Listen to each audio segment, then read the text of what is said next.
আমাদের অঙ্গীকার, যাতে শহীদদের রক্ত বৃথা না যায়, আহতদের স্বপ্ন পূর্ণতা পায় এবং বাংলাদেশ হয়ে ওঠে ন্যায়ভিত্তিক, মানবিক ও গণতান্ত্রিক সমৃদ্ধ কল্যাণ রাষ্ট্র।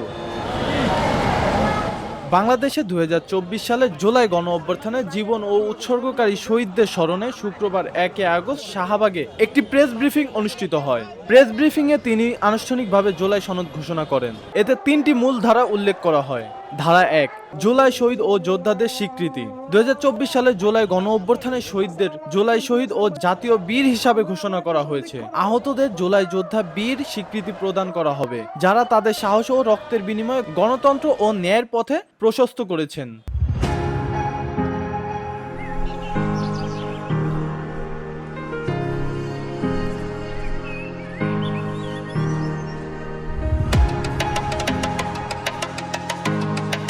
ধারা ২, রাষ্ট্রের অঙ্গীকার। শহীদ পরিবার ও আহতদের আজীবন সম্মান, চিকিৎসা, শিক্ষা ও কল্যাণ নিশ্চয়তা।